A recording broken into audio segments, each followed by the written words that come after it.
Good evening, everyone. I'd like to call the meeting to order. As a reminder, please note the board meetings are being recorded for the convenience of those unable to attend. A recording and closed captioning will be posted to the BERS YouTube channel following the meeting. Alex, can you please call the roll? Peter Tambrella.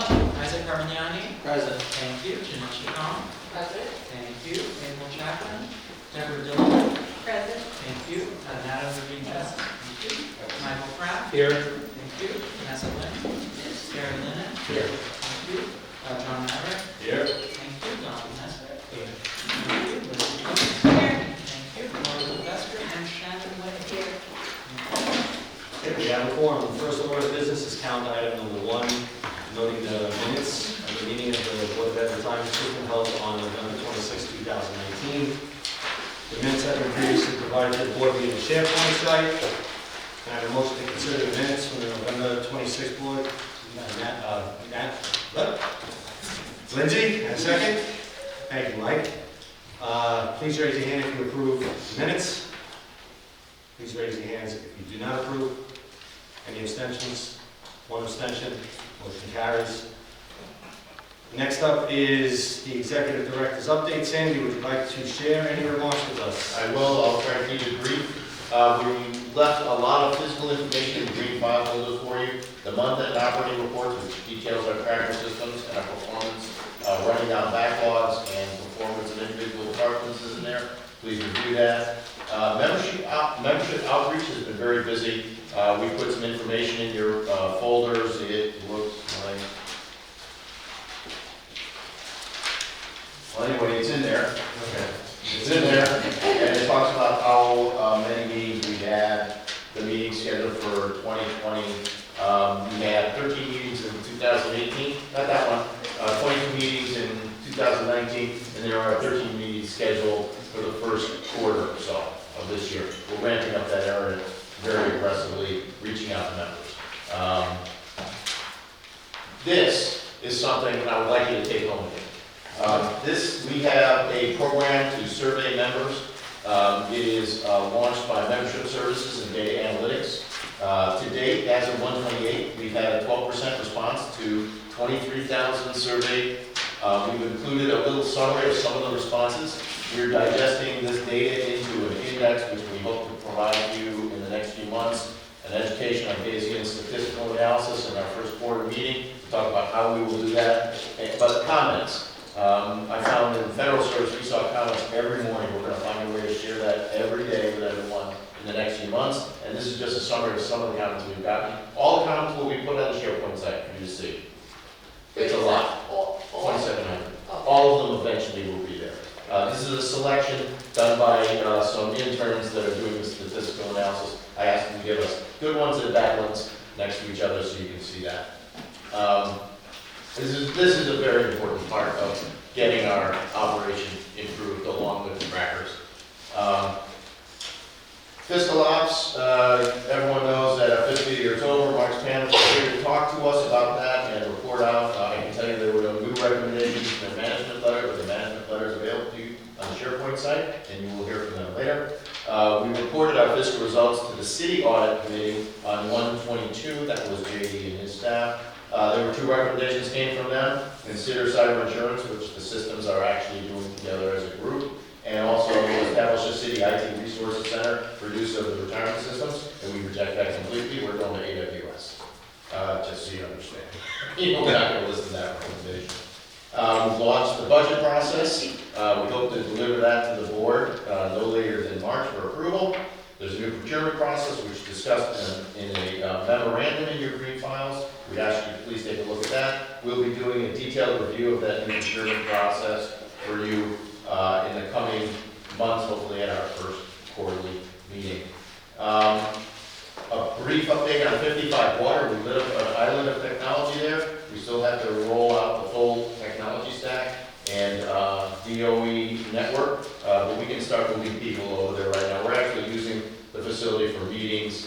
We had a breakfast, employee get to know the place. Was that 2 weeks ago? Yeah. Seems like forever ago. When you see the place, you'll know why we are looking forward to moving there. There's some brief, and by the way, I'm reading from documents in your green folder if you'd like. There's some detail about HR. We're going to talk a little bit about the McLean contract, and we are trying to build culture. We've created an ambassadors committee of staff who are actually looking at how we operate, how we treat each other, how we respond to each other, and trying to improve that with some feedback from ambassadors. And finally, the velocity update is still on track. GTJZ finishes their transition on January 34th. Remember, Gary and Jack are leaving. We're taking this responsibility on for ourselves, and we'll be reporting out how that works out over the next few quarters. And then finally, in this document, there's a list of trustee educational opportunities and conferences. I'd like you to think about this. Remember, we encourage you to do this. This is important for understanding the economics and business of retirement systems, and we fund the cost of these operations. A couple of interesting ones coming up. Museum of American Finance has a February 5th, 6 to 8 seminar on social value investing. I'm a member of the Museum of American Finance, and it's very inexpensive. It's in New York, it's local, and that's enough for me. Thank you, Sandy. The next item on the agenda is a presentation by Mark Panic. Can I have a motion to discuss? Thank you, Don. And a second? Thank you, Deb. JD, would you like to introduce the team? Yes, we have Tanya Sadri with us from Marks Connect. She's the only one on the team who can shut notice. Hi everyone, Talia Sadri from Marks Connect. I'm the audit manager.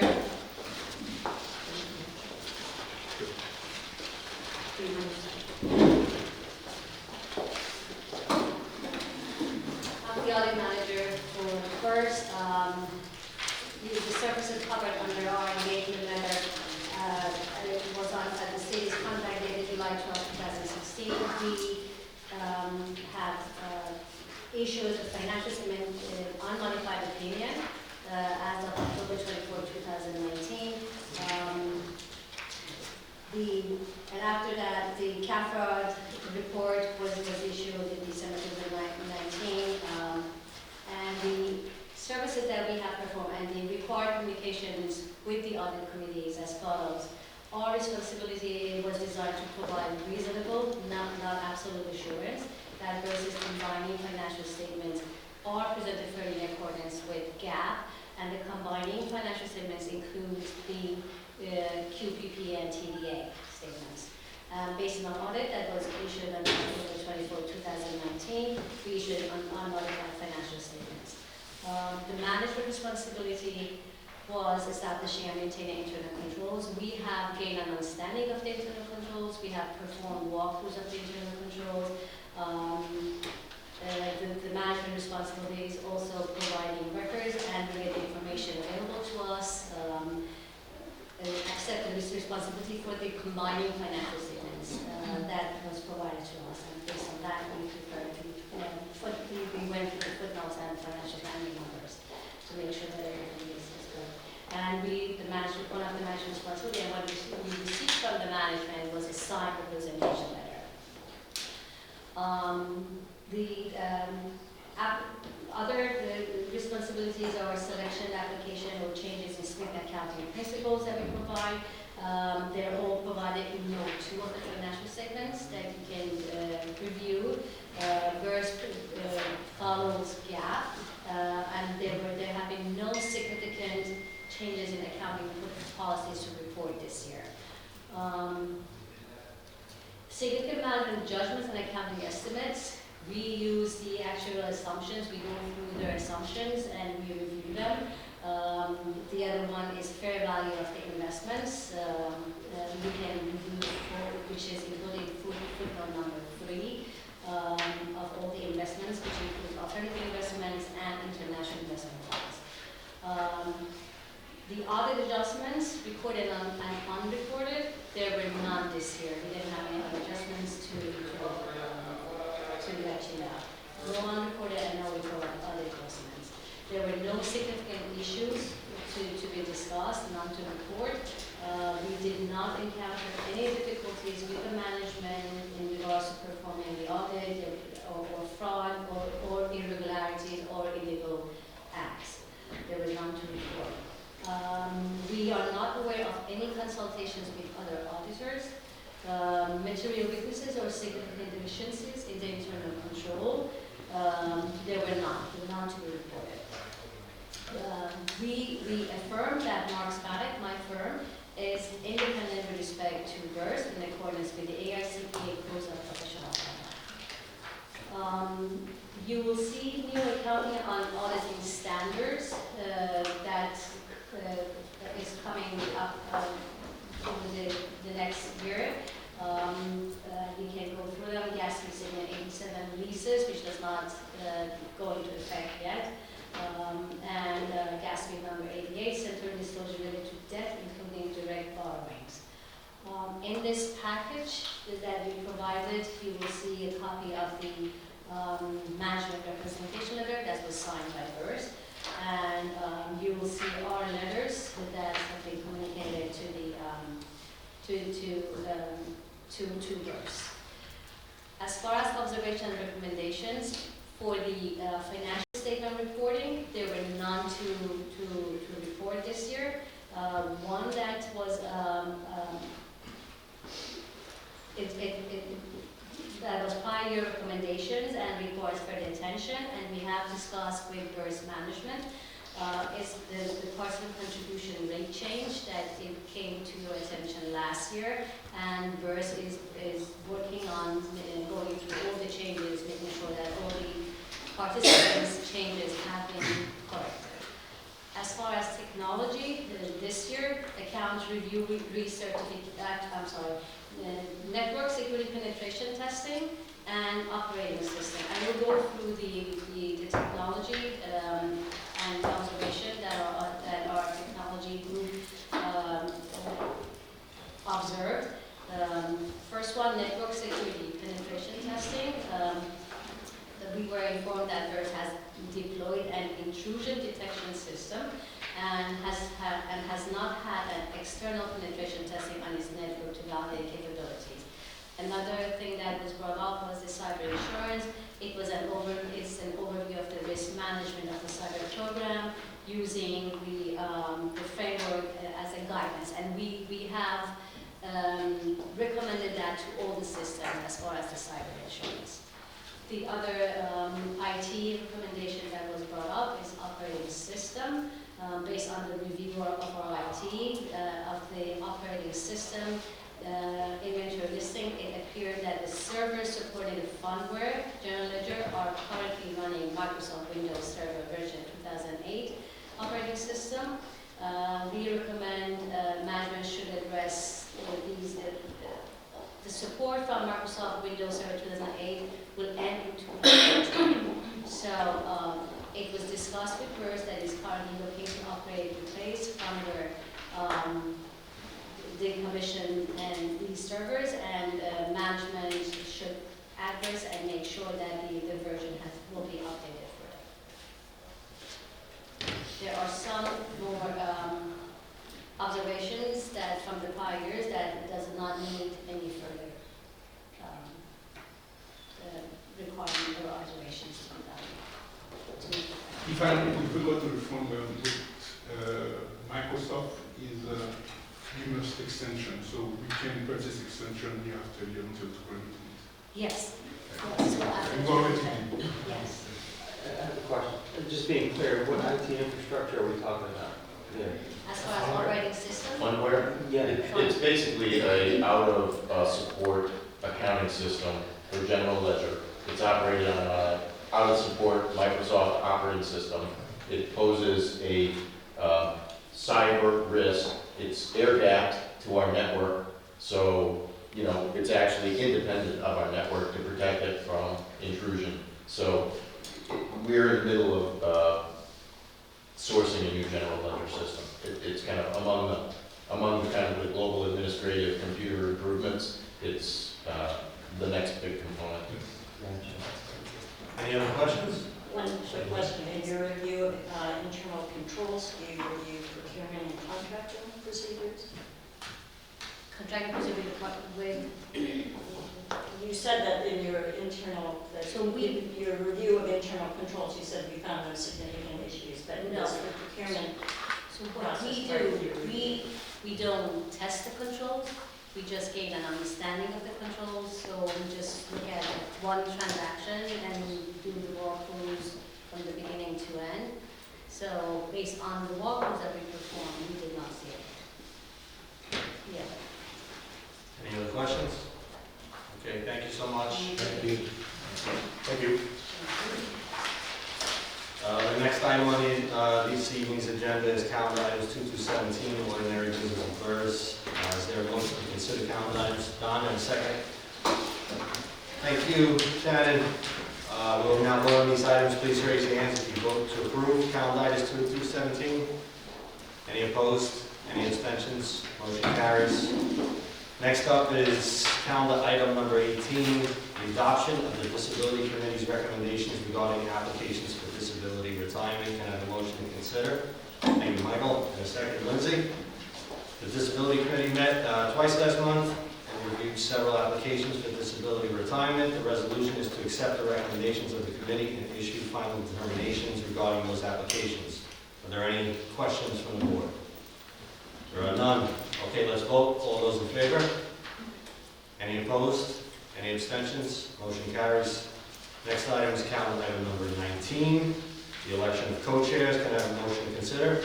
Donald, and a second, Lindsay. Each year we elect co-chairs for the upcoming year. Are there any nominations? Don?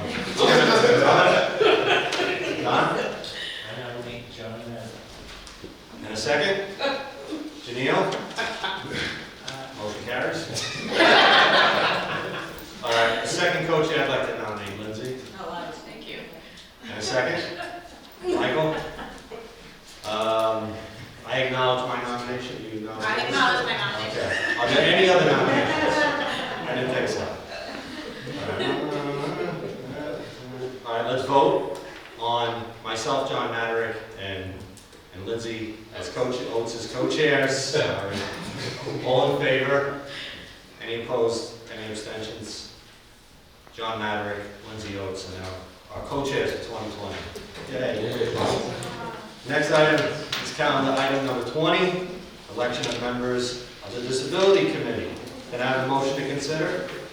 Shannon, and a second, Deb. The Disability Committee meets as required to review applications for disability retirement. The committee then makes recommendations regarding these applications to the full Board of Trustees. We need 5 volunteers for the Disability Committee, including the chancellor's designee and employee rep. Are there any volunteers? John, Gary, and Janino. Okay. So it's us and Lindsay. Okay. We're good. Okay. All those in favor? Any opposed? Any abstentions? The members of the Disability Committee are Lindsay Oates, myself, John Maderick, Donald Nesbitt, Gary Lennon, Janelle Chacon, and Shannon? No.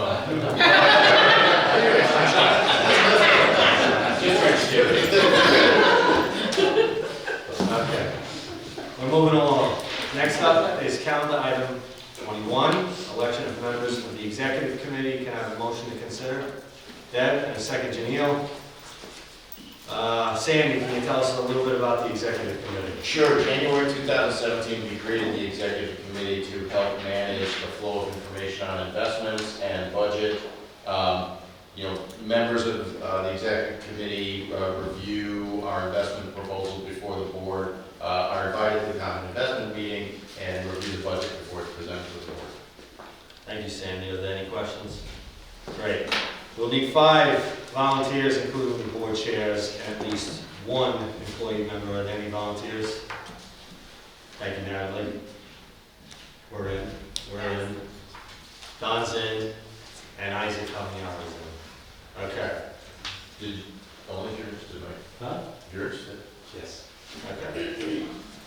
All right, let's vote to appoint Lindsay Oates, myself, John Maderick, Donald Nesbitt, Isaac Kamiya, and it was Natalie Grinjow, and Michael Kraft. So that's 6.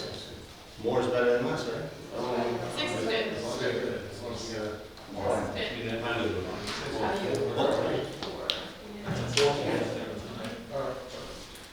All those in favor? Any opposed, any abstentions?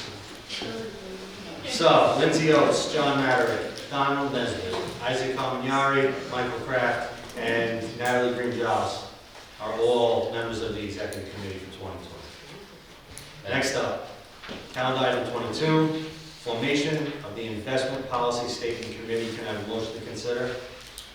Thank you, Gary. In a second. Shannon. The committee is being formed to work with Antonio over the next month or two to finalize a draft of the investment policy statement, which will be submitted for final approval by the board. We are looking for 5 volunteers, including the chancellor's designee and 1 employee rep. Are there any other volunteers? Okay, so we have Shannon, Isaac, Donald, Deb, and Natalie. So we're good. Yep. That's the number we need. Okay. Let's vote. All those in favor of Donald Nesbitt, Gary Lennon, Shannon, wait. No. Shannon? I think you was asking a question. You asked a question? No, I thought you were doing roll call. Donald, Shannon, Isaac, Natalie, and Deb. No Michael. You're out of this one. Okay. I mean, or, well, I don't think we have. he has no. Got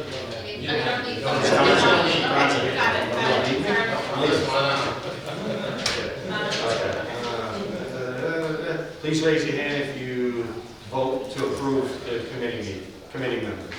Any opposed, any abstentions? The IPS committee has now been formed. We'll be getting very shortly some dates so that we can go over this. We know. Yes, the investment policy. Okay. We need a quorum to meet. I believe it does, we need 4. Yep. Yes, we're five. A 6-member committee has a quorum of 4. Right, but we're only 5. Yeah, it's the other one, it's the executive committee. No, there's- Lindsay, Shannon, I. There's 6. There's There's 6. 4, 5. 5, 6, and then We're good? We'll work it out. Next up, calendar item number 23, adoption of the internal audit charter and audit committee charter, establishment of the audit committee. Can I have a motion to consider? Thank you, Natalie. In a second, Lindsay. Aid? Day, I'm sorry, Day. Can you tell us about this?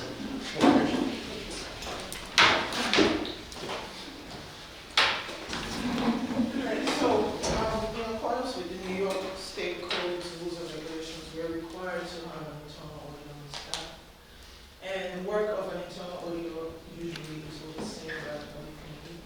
So we're here to ask that the board approve the establishment of an audit committee consisting of 3 or 5 members to oversee the work of the internal audit.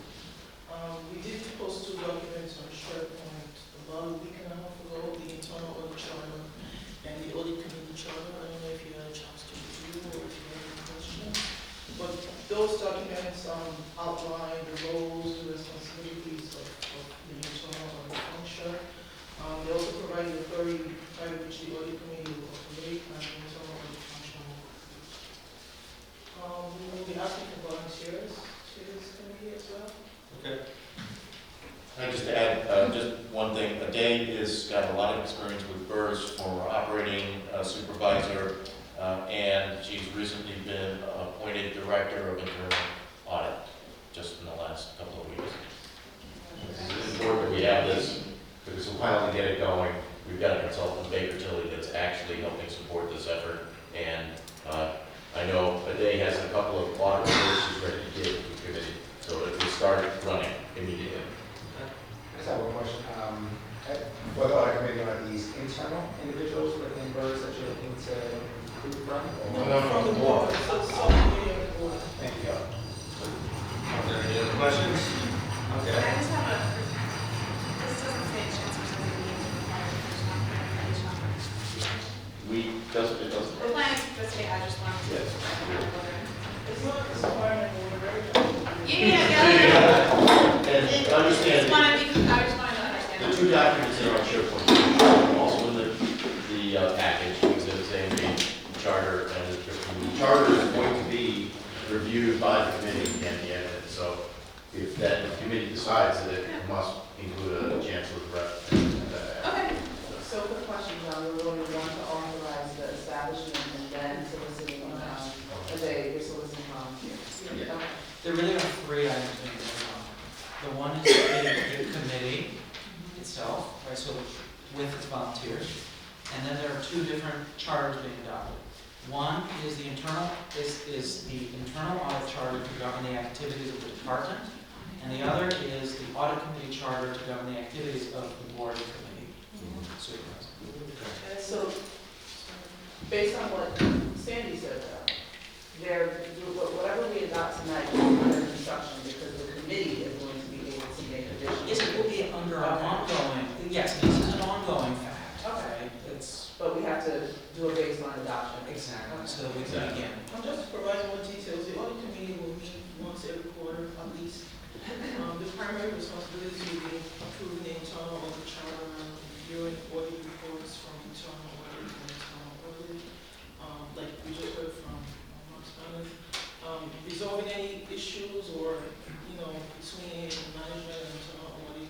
So traditionally what happens is that internal audit reports functionality to the audit committee just for independent and objectivity purposes and administratively to the head of the organization.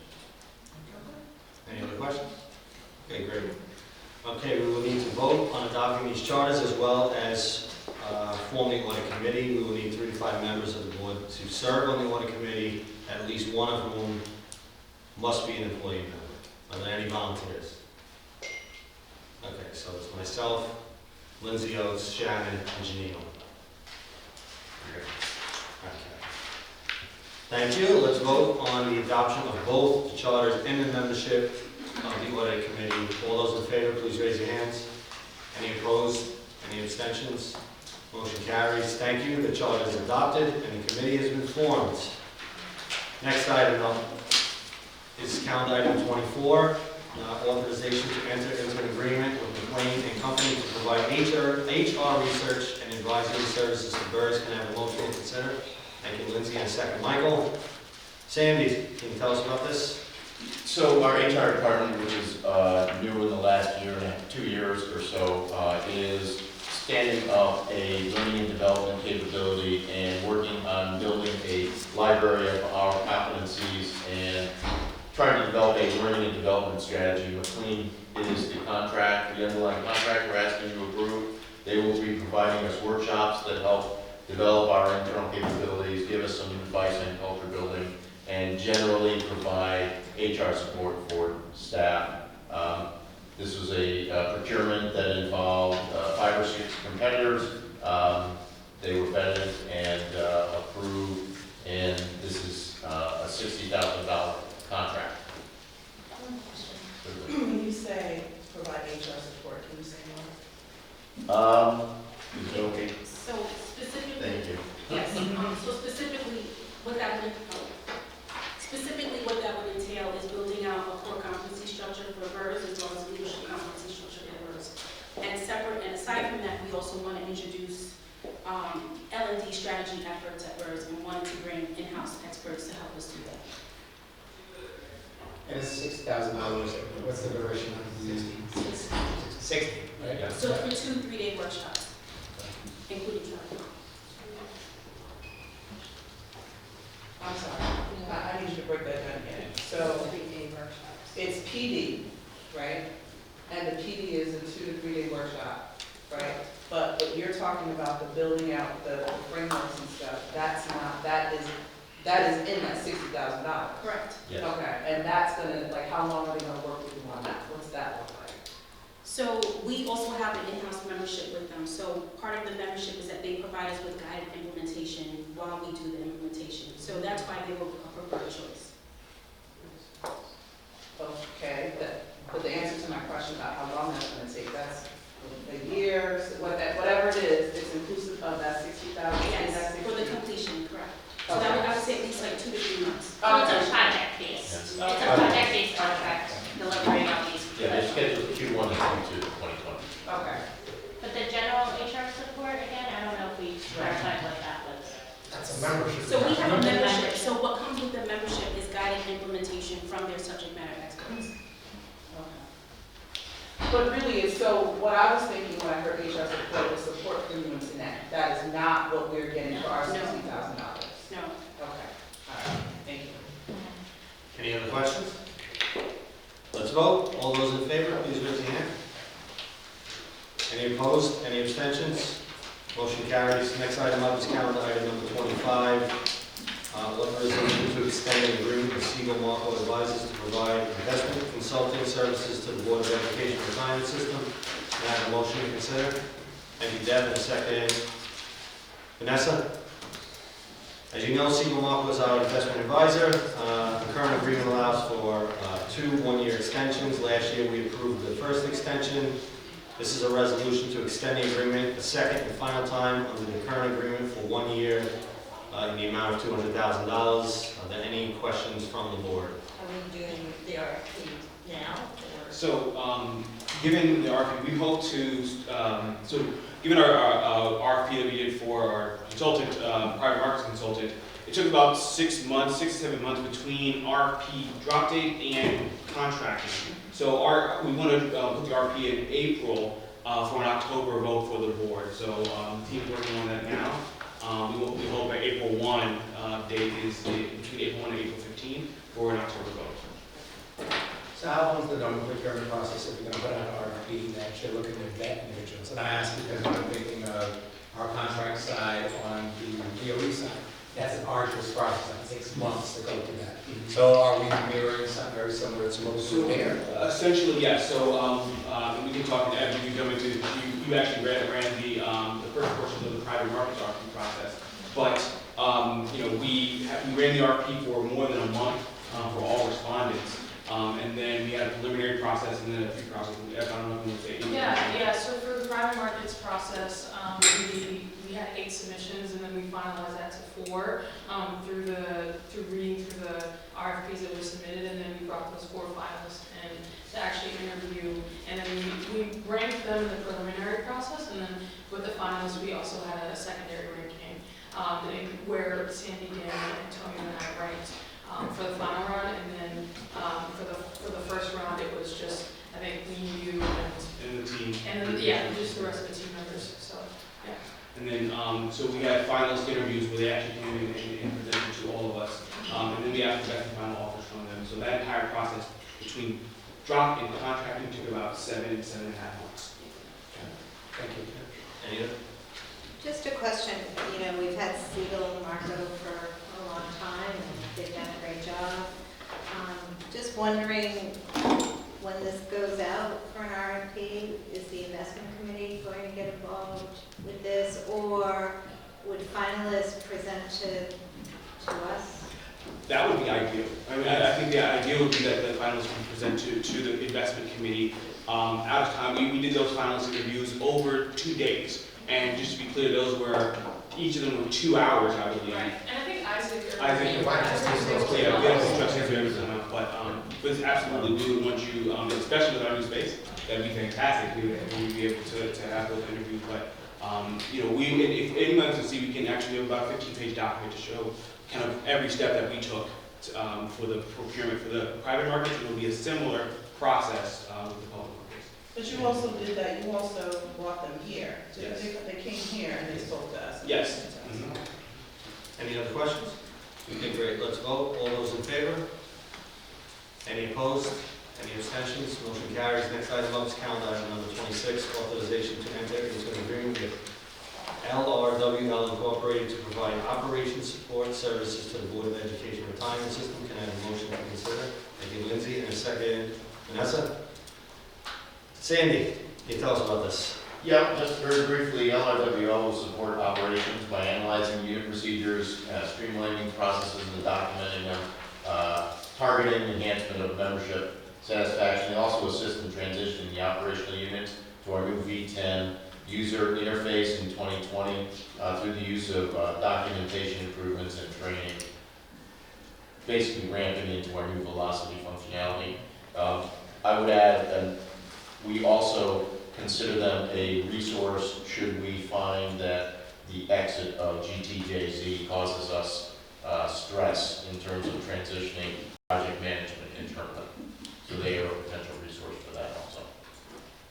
Any questions? Can you remind us of that contract amount? Over 3 years, it's $779,000 across 3 years, 3 budget years. Up to. Up to maximum, yes. Any other questions? And LRW has experience with Whiting. They have over 40 clients across the country that have done this before on pensions. They're very experienced doing this. I just have one. So, Gary, I think a couple of conversations ago had talked about you all thinking about whether or not it made sense to bring someone, to create a position, to bring someone on to do this work internally. And so since what we are seeing is this particular proposal as opposed to that, I presume you've had those conversations internally and at this point in time, it's too heavy a lift or? Well, no, I wouldn't say that actually. We've staffed the project from internally, and we believe we've staffed it appropriately. We don't think we need to go outside and hire someone, but call this a option. This RFP was prior to that. This was Yeah. last spring. This would be before we changed the PM role of the project. This was prior to that. How many staff members are the team that we are potentially bringing in, over the next 3 years to provide operations? Do we have a representative from Meyer? Well, there will be a few of us coming based on specifically what processes we're looking at. We have experts in payroll, we have experts in purchasing service, we have experts in various areas. I will be the primary contact. I'm currently also working at the police pension fund and the teachers retirement system, so I'm familiar with the New York plans and the New York processes. So we bring expertise in New York City, and we bring expertise throughout the country. We've done this for large systems such as CalSTRS, and we've done this for very small municipal systems. So we have a broad range of clients to which we've done this, and we believe that we can create a lot of efficiencies. As also was mentioned, we will be helping with the remaining part of the Velocity project. Your rollout 1 is almost done. Your rollout 2 is the FISA interface, which I can tell you is unbelievably difficult. We're doing that now at the police pension fund, so I think we can help a lot there in terms of expediting that particular part of the project. And as part of that, it's like a whole mapping system, if you start from using invoices, like, how do you map out the entire process to make sure that you're increasing your efficiencies across the board? Well, I mean, we try to do it collaboratively. I mean, there are people at BERS. BERS are experts in the processes they use now. I think we are more experts in a broader spectrum, so we would work closely with them. We still need to understand what you have now in terms of documentation and charting and find out whether or not that's a reasonable starting point. But it's basically a collaborative process. We don't impose processes. We work together with your people and try to come up with the best processes. We have an ongoing effort to document our processes. And it's all changing with Velocity. Our time to do this. Any other questions? I do. So I heard you when Gary asked how many you said a few, right? And so it's helpful for me to understand because you specifically challenged Daniel, I should say, I'm so sorry, Daniel, about the number of people that we would have access for our $3.25 million. So I'm just trying to get a sense. I understand that you bring in expertise based on what is needed, but how many people do we have access to for that? About 30. Any other questions? And this amount is in the current budget approved already. There's no new money. Yeah, so it's in the current budget approved last year for this one. I'm not sure. No, just making sure everything's in the budget, already approved. Okay, let's vote. All those in favor? Any opposed? Any abstentions? Motion carries. Next item up is calendar item 47, authorization to enter an agreement with Diligence Vault to provide access to a digital diligence platform. Can I have a motion to consider? Thank you, Lindsay, and second Donald. Sandy, tell us about this. This is Manager Research Workflow Management software. It's the basically final component behind the CAISA platform, which helps us in reporting and risk. The UpMonth platform, which helps us manage documents. This will actually coordinate our due diligence process for management research. With this, to quote a consultant, which we pay, so maybe we shouldn't quote it, but we will have a better investment strategy department than 99% of retirement systems in this country. And we will do it extraordinarily fiscally responsibly. Just to add one thing, so this also provides a timestamp of compliance and audit trail on that audit trail. So that's really one of the things we realize about that, is that each of the, anything that we do is timestamped immediately, and we can press a button, print it out, and anybody who asks will know exactly where we were, what we did. And so, Any other questions? Okay, let's vote. All those in favor? Any opposed? Any abstentions? Motion carries. The next items on the agenda are the investment items that should be in executive session. Can I have a motion to enter executive session? Michael, and second, Lindsay. Let's vote. All those in favor? Any opposed? Any abstentions? Motion carries. We are now in executive session. Please turn the camera off. Alex, can you please report out the board's actions in executive session? Certainly, during the executive session, the board voted to approve the following 3 items. Counter item 28, authorization of the controller to commit a portion of the real assets portfolio. Counter item 29, authorization of the controller to commit a portion of the real assets portfolio. Counter item 30, authorization of the controller to commit a portion of the private equity portfolio. The board also voted to table the following 1 item. Counter item 31, designation of private equity co-investment partner and authorization to the controller to commit a portion of the private equity portfolio. And finally, the board voted to reject counter item 32, authorization of the controller to commit a portion of the real assets portfolio. The board also discussed the related matter during attorney-client session. Thank you, Alex. The final item on the agenda is calendar item number 33, resolution in support of modernizing New York State retirement and Social Security law, section 177. And I have a motion to consider, Shannon, and a second, Lindsay. Antonio, can you Yes, tell us about this? this item is just to allow us to change the law to increase our allocation to alternative investments. This is support with the other systems and the control law. It's advocacy. Yes. Any questions? Great, thank you, Antonio. That concludes the agenda. It's not here. You didn't tell me after. All those in favor? Any opposed? Any abstentions? Motion carries. Thank you, Antonio. That's all right. All right, that concludes the agenda for this meeting. The next regular meeting of the BERS Board of Trustees will be held Wednesday, February 26th at MS 131 on Heston Street. Can I have a motion to adjourn? Shannon in a second. Gary, all those in favor? Any opposed? Any abstentions? Thank you. We're adjourned. Good evening. Get home safe.